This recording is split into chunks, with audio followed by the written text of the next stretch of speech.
Welcome back. Today we are doing a Q&A, mostly answering questions about decluttering, organizing, simplifying. I'm here with my mom, Kathy, and Hi. We are in the woods because we're currently camping. Yeah, so if a pine cone falls on my head, goodbye. I'm under a pine tree. Okay. It's fun to be outside, and I hope you can all hear us. If you're not sure about decluttering an item, how long do you usually give yourself before revisiting it and making a decision? Well, I've come across that a lot, especially clothing. I'll put it aside and see if I wear it. Sometimes I've picked things out and I've worn them over and over. Every time I wear them, I look in the mirror going, why don't you get rid of it? And I think like, I'll save it for gardening, or I'll save it for, camping or something. And then I have a couple blouses like that at home. I didn't bring them camping because I don't like to wear them. So I will finally get rid of it. But sometimes it can take me a year. I think it's all personal. I think so too. And I will do the same. I have a shirt right now that really should be decluttered. It's a tank top. It's simple, but it's one of my favorite ones. I just like the way it has always fit and how it goes with all the shorts and stuff.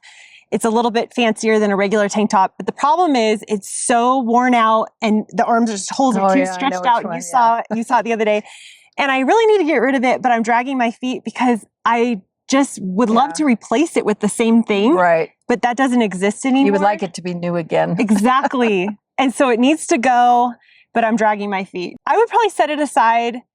Like you said, next time I try to put it on, it doesn't look right. That's when I would put it into the declutter bin. Okay. Yeah. That's what I usually do. Yeah. Hi, Shannon. I need help with storing the gardening tools, shovels, racks, etc. I have a lot of small tools and stuff just stored in buckets. Do you and your mom have a system? So you said you do. Yeah. So we have our new house, and we brought over. It's a plastic storage unit. It's probably 4 feet high. Has a big lid, and it has one shelf in it, and then a big open space and 2 front doors. It's probably 6 feet wide and 4 feet tall.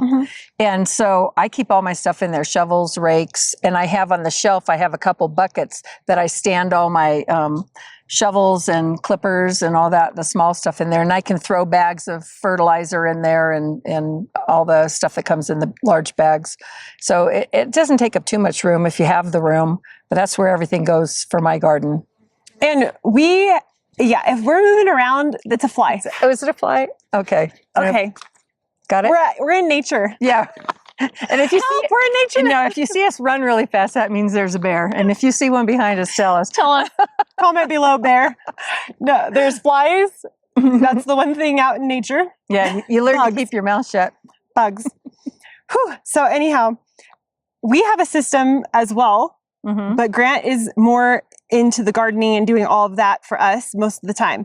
And he does stay pretty organized. We have a, what is it called? Shed type thing in the backyard. Yeah. So we just stand all, the brooms in one spot, the rakes, the shovels, and then, it's all just, it's not that organized, but it's just all in one spot. Yeah. So we know where to go to get it. It gets thrown in, and then you go search for it and dig it out. We have bins. We do have 2 plastic bins. Yeah, you have a shelf.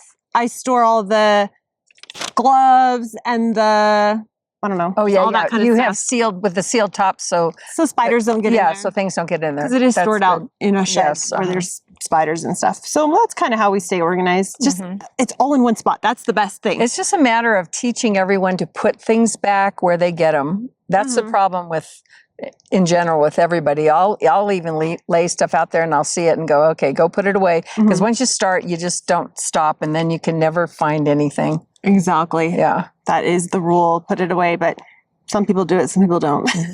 What decluttering channels do you or your mom watch? I'm an avid reader. What books, if any, do you and your mom read? So do you want to answer first? Well, I don't read much, and I don't watch much on the internet or TV. I don't know what I do. I keep busy all day without doing any of that stuff. I did read a book recently, and it was when I founded the free library. Calvin had just gone to the Norton Simon Museum and saw the little dancer, the 14-year-old dancer statue. And then we just happened to be somewhere with a little library, and I picked up the book. He had just gone there that day. I go, oh, this is the story of the girl who posed for the... So for the tiny dancer model. And I just, I read it and that was interesting. But he said, oh yeah, no big deal. What a coincidence though. It was a coincidence. Yeah, it was and then entertaining. You reading it was good because you normally don't read, but you found it interesting, you said. And when we come camping, I bought several books for Emmett to read with me, and they're all age appropriate for him, but they're mysteries and he likes mysteries. So we've been reading together. He'll read a couple pages, I'll read a couple pages, and now he's getting hooked. So he sits and reads to himself and then he'll summarize it. He does. He read most of that book by himself, and then he summarizes to me and catches me up what happened. And then we just read the final of it last night. And it was great. That's good. So my answer to that is I used to watch a lot of decluttering channels when I first came across decluttering and learned about it. I was watching The Minimalists and Joshua Becker because those were kind of the only channels that were on YouTube. And now there's a lot more of people sharing their decluttering journey and tips and tricks on how to declutter.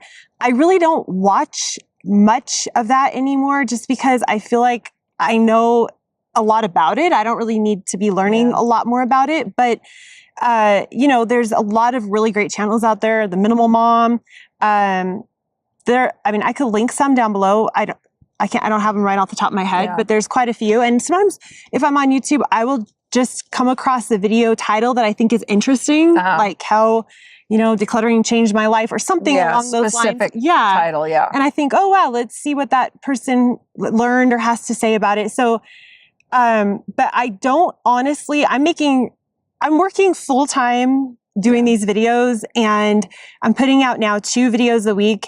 I used to have a lot more time to watch YouTube and all that. But at this point, between my life and working, I actually don't have much downtime to watch much YouTube anymore or any TV for that matter. And I do prefer to read. I'm an avid reader as well. I love romance novels. Okay, so that's what I like to read, and it's just an escape. It's like fun. Right. Sometimes they could be all over the place, different themes. Like I could read a cowboy kind of ranch themed story. Some of them could be, oh my gosh, the bugs. Okay, some of them could be medieval times. I don't know. It's just fun. It's like you're escaping into a different world. And I've always liked, besides the romance novels, I've always liked Elin Hilderbrand is an author that I've really loved throughout the years. And what happens is I usually find an author that I love the book, and then I will go look up all the other books that author's written, and I'll start reading a lot of them. And sometimes you got to read a few books that you end up not really liking. And then you just go, okay, I make a note. I didn't like that author. And I used to do that years ago before you were born. And it was Sidney Sheldon. I loved a romance mystery. Got to have the mystery part. And I had all his books and others like that, similar to that. Yeah. So. It just makes it fun if there's a lot going on in the book. So, but I read every single night. So when I go to bed, probably around 8:30 or 9, and then I'll read for about 2 hours. Sometimes I'll be up till midnight reading because I just can't put it down. How do you organize spices and your pantry? I alphabetize my spices and keep like things together. So that's what this person said. Do you have an organization? I have one closet near my stove that has my spices, and I have little plastic clear bins, half bins. I put them all in. I used to, years ago, everything would start with the Italian stuff. It'd be the oregano and the mixed Italian things and the garlic and all that. Now it's switched over to Mexican flavor. I've got the chili and the cumin. Any bears? No. No, I'm hearing something, but keep going. Okay. The cumin, the Mexican flavored foods, because I eat more of that now than I do the Italian. But I don't put them in any order other than they all fit they're all the same height, so they can fit in, and they fit in, they fit into the bin. And then I have one on the shelf up higher that has more things, the taller ones, like the dried onion pieces and all that. Grant's, okay. Grant. Oh my gosh, you never know what you're going to find out in the forest. Is his pants down? Yeah, I think so. Oh God. He's a comedian. I have no rhyme or reason to how I do any spices in any order or anything like that, but we have a pull-out spice rack that we made in our new kitchen. And what I do is just put my most used spices there, which are probably about 5 different spices that I use on repeat, plus cinnamon for our oatmeal in the morning. So it's really easy to keep track of it because it's just and the garlic powder, the onion powder, paprika, Mrs. Dash, and then the cinnamon.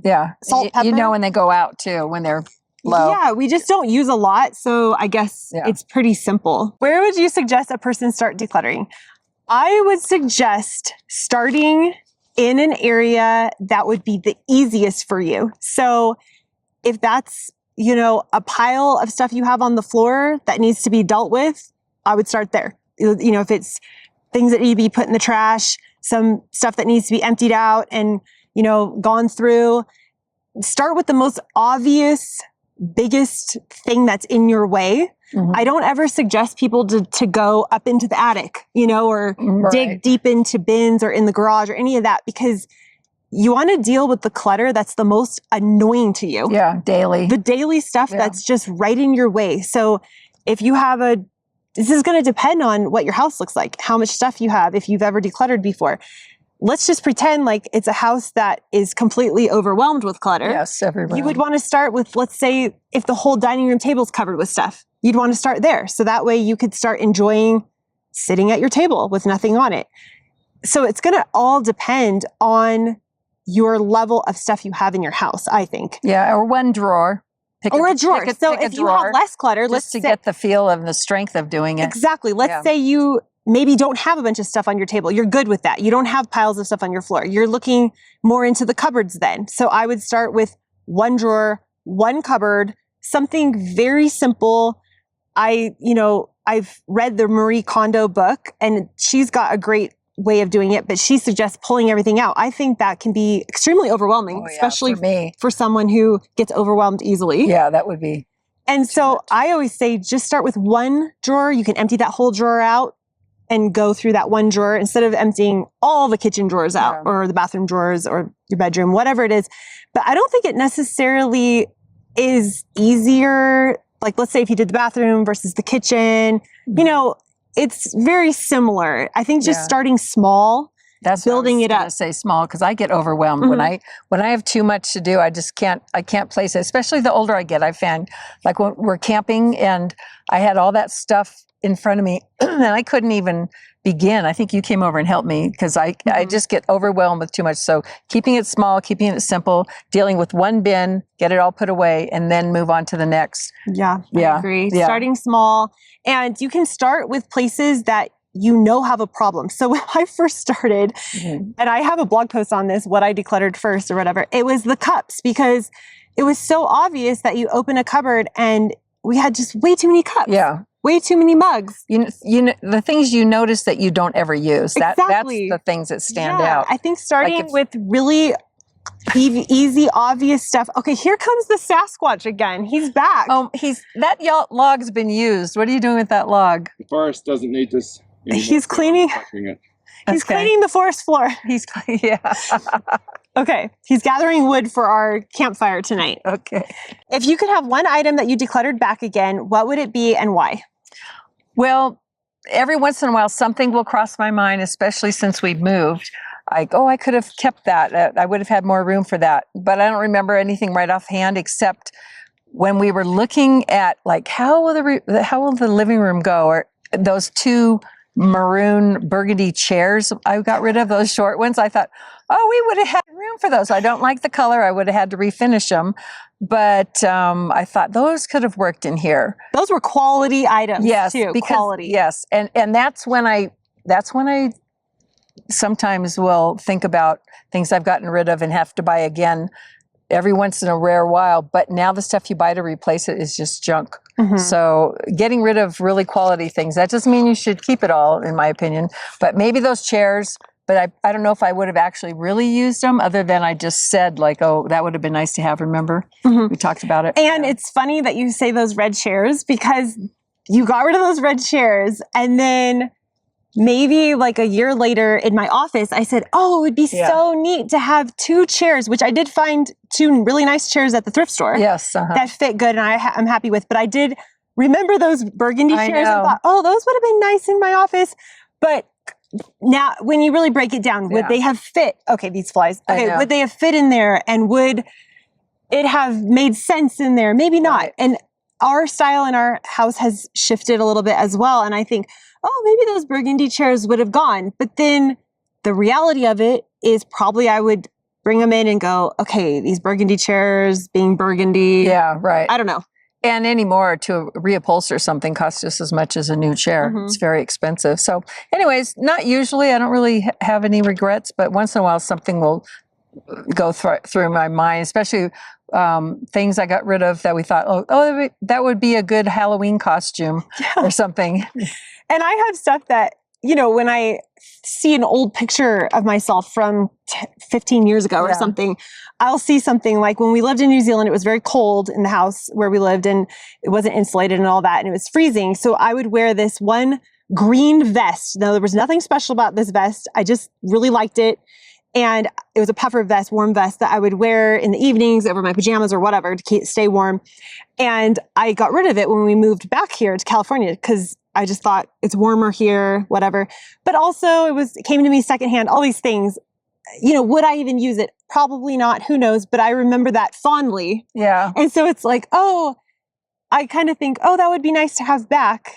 But, you know, do I really need it? Not really. Yeah. It's just one of those things. Sometimes something will pop in your head. Yeah. So basically no regrets. Not really. No, I don't regret any of it. Yeah. But sometimes you do think, oh, maybe I could have used this or that. Okay, it's hat time. Should we move over? We could just move into the shade. Should we? We should reposition. Okay. We're going to quickly reposition because the sun's in our face. Before we get back to answering some questions, I want to share something very helpful, especially if you or someone you know is on Medicare or looking to get onto Medicare. That is Chapter. Medicare is confusing and Chapter can help with that. A call with Chapter can help you find the right plan for you. The call is completely free and there's no pressure to sign up. I called Chapter and spoke with an advisor and he told me that I was already on the best plan for me. It was really easy. But if they help you find a better plan, they can help you switch plans easily. Chapter is the only national Medicare advisor that compares every plan so you can see all of your options. Chapter advisors are on your side, not the insurance companies, so the whole call is about what fits you. For free unbiased Medicare help, dial 218-845-3773 to speak with my trusted partner, Chapter, or go to askchapter.org/Torrens. And thank you to Chapter for sponsoring this video. The sun is actively moving, so we're trying to stay in the shade here. How do you deal with getting rid of toys without feeling guilty? I'm a grandma with a toy room. I'm not overflowing and it's manageable, so I guess I'm dragging my feet on this one when in the rest of my home, I'm ruthless. Okay, I'm the grandma. I've got 3, I'm from 4 years old to 12 years old, and I have the same toy box. Things have come and things have gone. All the time now, I look through there and I can tell what they play with and what they don't play with, and I pull out the things I know they don't play with. A lot of the stuffed animals, they're not into that anymore. Those are all gone. Books, I look through all the coloring books because half of them are already colored in. I get rid of those because they don't color anymore at my house. They like the, what's that train? The Lincoln Logs. Lincoln Logs train. They all play with that. Mm-hmm. And there's a few cars in there. So I have a wicker basket square with a lid on it, and I've gotten it down where there's a lot of room in there because they, anyways, if they don't play with it, it goes. And also, a side note, there's no new grandchildren coming. This is it. There's not going to be more. So I think that could be hard if you think, I might be having a new one coming someday and that kind of thing. So that might make you want to hold on to more. Mm-hmm. For me, of course, I'm not a grandma, but I do deal with the kids and the toys. I just really try to focus on, like you said, they love the Lincoln Logs. Is what do they love to play with? Yeah. Keep that. What do they not really care about much more? Get rid of those things. And really, I try to stay with what their age is. So kids quickly grow out of toys. It's when you become a parent, you think, I'm going to invest in this expensive thing for the rest of their lives. Then they're over it. So it's kind of quick. When they like something, then they're aged out of it. Yeah. So I really try to pay attention to what they are currently using and get rid of the rest. Also, I just limit it because coloring books, for instance, how many do we really need? Right. Just one. And then when that one's filled, a new one. Okay. You know, that kind of thing. Mhm. Just limit it, or maybe 3 coloring books. Whatever it is, I think having more doesn't necessarily mean better.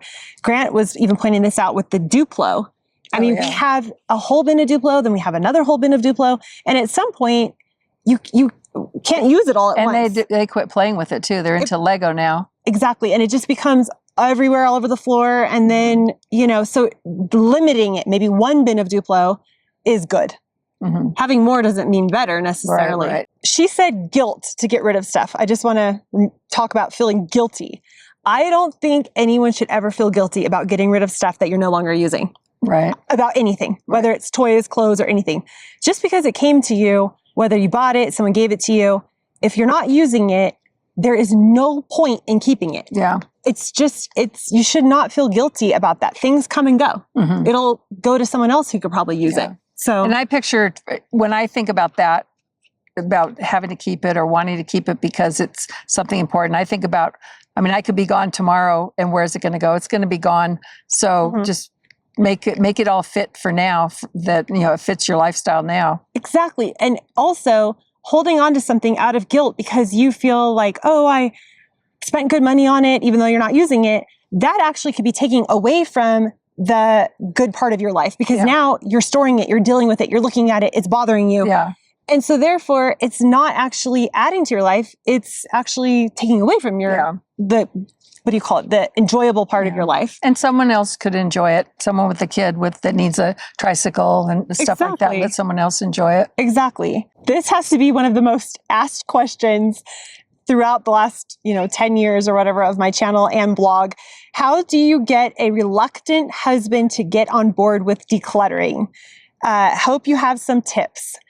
We've answered this before. Yes. But I think the number one way is to just be the example that you want to set, kind of thing. And there's a saying, I think it's like a religious saying, where it's like, be the example of a good person, and that will, make other people want to be good and all that. So I think that's the best way to do it, because you just can't make people do stuff. Yeah. And to get Dad on board, we decluttered a lot, the kitchen and my office and different things. And I go, it's so nice now.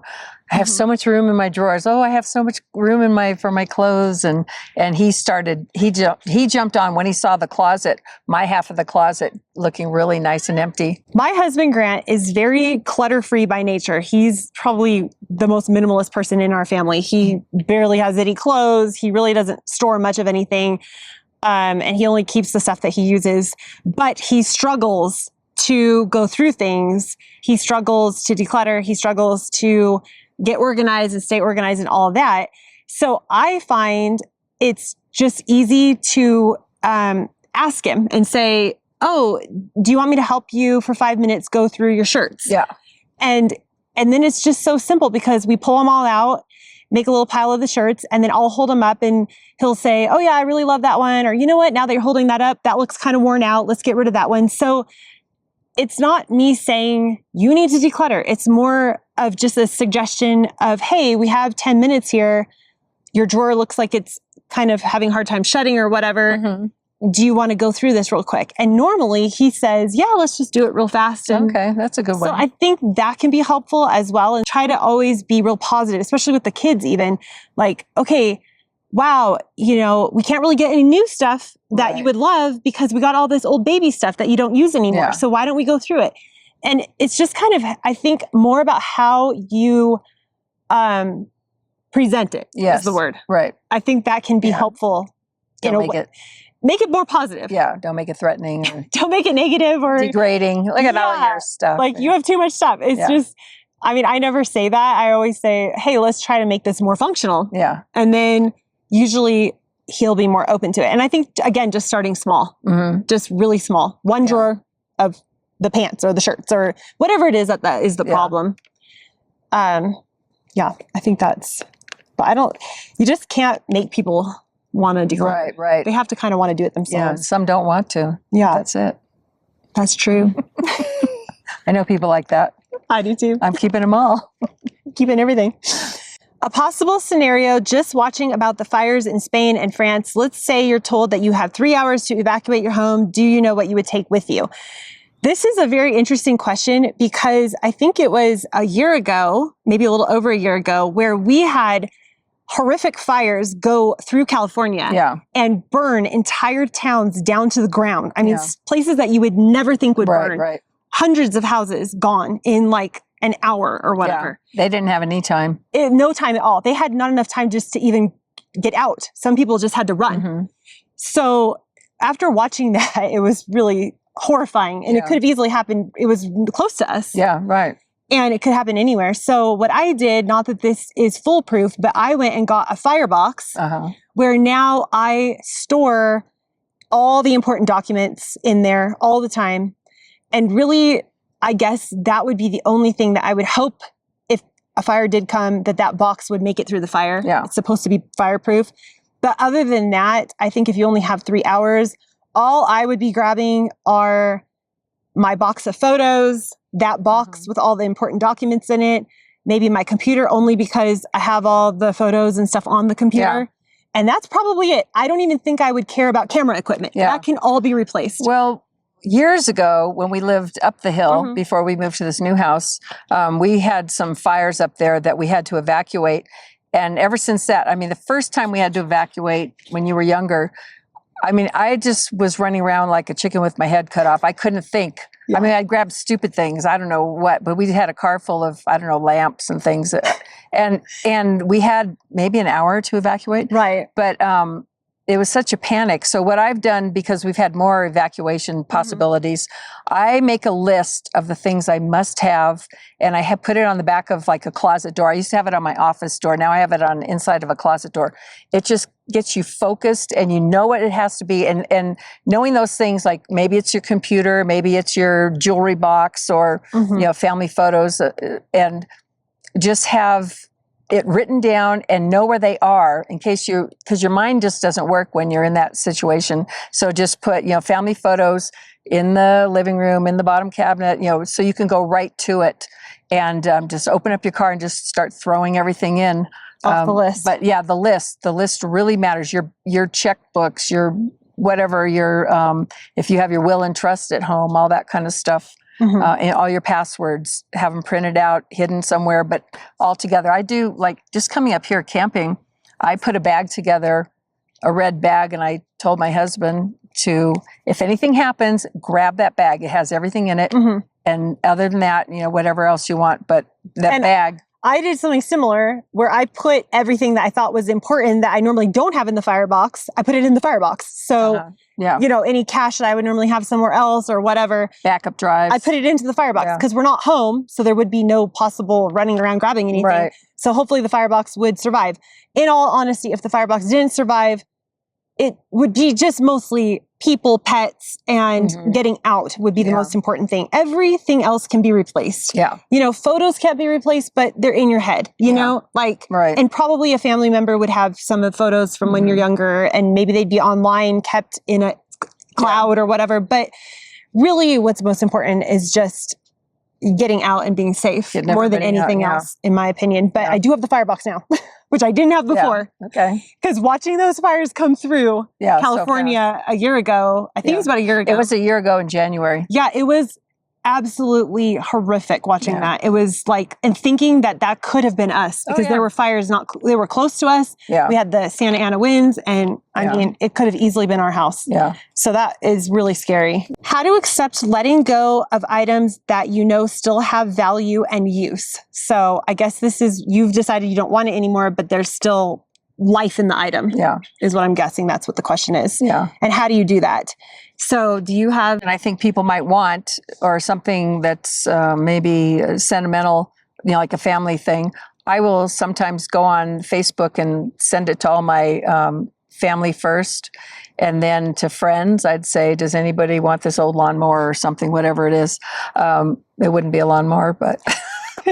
just random, it just popped item, in. Just popped in. Just my old refrigerator. Some pine cones. Pine cones are here. Yeah, but something, I run it by people I know first, and then if nobody wants it, then I just decided it still has to go. But sometimes I'll keep things because people don't want it. And I'm dealing with something like that now. I've decided to keep it because nobody wants it. That little bar with that. Yeah. I love it, but I know it doesn't really I'm go only in laughing because we had this little bar conversation that you were going to get rid of it, and I had this all filmed. You were talking about how hard it is, and then I actually didn't put it in the video, that whole section, because you later came up to me and said, you know what, I decided I'm going to keep it. And I'm like, okay, I'm just going to cut that whole section out of the video because it'll just confuse people. Why didn't you get rid of it? You said you didn't want it. And so I just didn't put it in the video, that whole conversation about that. But there are items that you, me, everyone struggles with. Yes, right. We all do. Because you think, okay, I like it, but I don't really use it. It takes up space. Yeah. And so I really think there's think of it as like an equation. If you have the space for it and you like looking at it, keep it. Yeah. If you don't like looking at it, or you don't have the room for it, so it doesn't make any sense because maybe it's taking up a spot where you could put a table to eat dinner or something functional, then maybe you need to look more into getting rid of it. So I just think there's kind of a logical way to think about it too, that isn't emotional. I know. And that's hard for me sometimes, a lot of times. Yeah. I try to think of it logical. Yeah. More than anything. Yeah. And of course, there's always going to be those items where, you move and all of a sudden, maybe your life changes, your house is bigger, and you think, oh, I could have kept that. I could have had this, could have had that. Yeah. You could have, should have, could have, would have. You just got to move on. Exactly. Make it most functional for how you're living right in the moment, in my opinion. And then things can change. Yep. And then you could say, oh, I could have kept that. But who knows? Maybe things wouldn't have changed. And then it would have just been annoying. So, it can be hard. It really can. Yeah. It's a hard, fine line to follow. There's no real answer to that. No, there isn't. And I think it's just accepting it. The way I accept it is just, is it taking up room that's not necessary in our home and causing irritation? And then that's when I say it should go. Yeah. But it can be hard. I agree. This person wrote, it's tempting now that you have less stuff to add new stuff. How do you keep the clutter from creeping back in?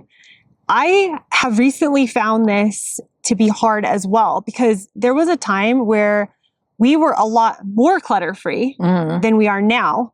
But that's because back then we were in a different state of mind, a different lifestyle. So our kids were a lot younger. We only had 2 kids.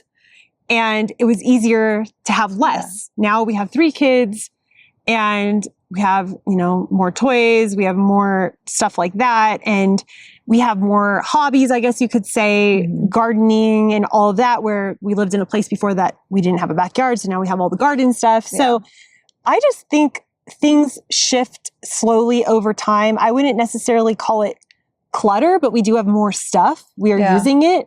And I think your outlook on things changes too. For a while, when this was all new, you were very minimalist and wanted everything clean. You wanted clean counters. And now I think it's like, now you're enjoying decorating and it's fun to decorate and you have your things, you just move around. You don't have too much, but it's actually giving you enjoyment to decorate. And like a creative outlet. Yeah, right. Yeah. And we're all allowed to do that. And I don't consider that clutter either. No. To me, clutter is something like if you go to open a drawer and you can't even open it because there's so much stuff in it, you can't find your toothbrush. Right. To me, personally, that's clutter. Now, if everything's functioning and it's organized and you're able to use it, I don't consider that clutter. Right. So it just depends on what your definition is. Right. But to keep it from really getting out of hand, I do follow like the 1 in, 1 out policy. Yeah. So when a shirt wears out, if I realize I needed to replace it, that's when I'll replace it. Or, if we get rid of some toys, maybe one new thing might come in if we get rid of 5 things. Or if they really want a new toy, then they have to get rid of something after they get that toy. Exactly. Yeah. And home decor, I mean, that's something that, you can have a little bit more of, and then all of a sudden you think, okay, you know what, I got too much, I'm going to put some away. If I put it away for a while and realize, you know what, that's not my style anymore, I don't really want that anymore, then I donate it. So yeah, I think that definitely I try to keep an eye on how much is coming in, and I try to really limit that to be like the 1 in, 1 out policy. Yeah. And I go through our house regularly as well. And same with you. It's like you said, every time a new season, you said you like to go through your closet and really declutter a lot of Yeah, stuff. we need to do that too Mhm. soon. You were just mentioning that Yeah. you wanted, when it comes to fall in a few months, that you Yeah. want to go through and Yes. get rid of all the worn out Yes. summer stuff. Mhm. So I think that's Yeah. fun, and we'll take you along with that. Okay. But that's how we stay clutter free. Uh-huh. I think you're always going through stuff. Yes, I am. I always having piles of stuff because, I mean, and it's not like I bought a blouse and it's like, oh, I don't want it anymore. My stuff I usually get rid of are 5 to 10 years old and they're really looking shabby. And then I just think, okay, it's got to go. Thank you so much for joining us on this decluttering Q&A. If you're new here, you can hit the subscribe button to join our channel. We don't normally film in the woods, but we're here vacationing on our camping trip. So we hope you enjoyed this, and we'll see you in the next video. Bye. Goodbye.